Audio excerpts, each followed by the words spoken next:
Number 1.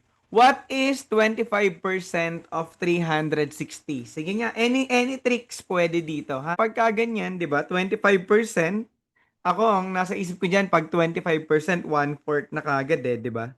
Ano raw yung 1/4 ng 360? So, 360 divided by 4, 36 divided by 4, that is 9, 'di ba? Then subtract, so we have 90, no? So, letter C. Yan. 25%, that is 1/4. Yung iba naman, ang ginagawa, 0.25 times 360. Pwede rin naman yon. Okay?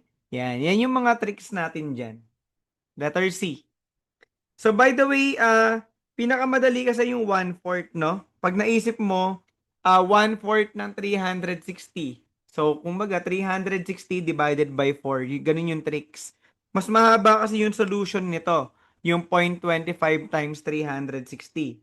Okay? Usually, pagka ganyan, iisipin nyo kung saan ba natin i-divide. Okay? Tandaan, pag 25%, ang gagawin mo divided by 4. Okay? O, paano kung 50%? Saan mo i-divide, guys? 50%, saan mo di-divide? Divide by 2 po.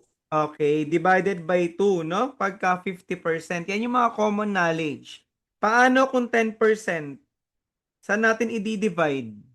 Pag 10%, i-divide mo yan by 10. Hahatiin mo sa 10. Sa 10 tayo pag 10%. Okay?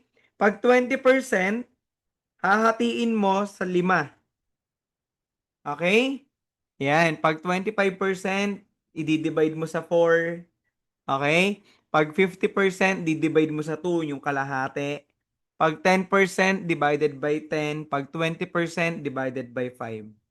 Okay? Yan yung mga common knowledge natin. Nakuha ba? Yan. So, dapat medyo familiar kayo dito para nakakapag-shortcut kayo, ano? Okay?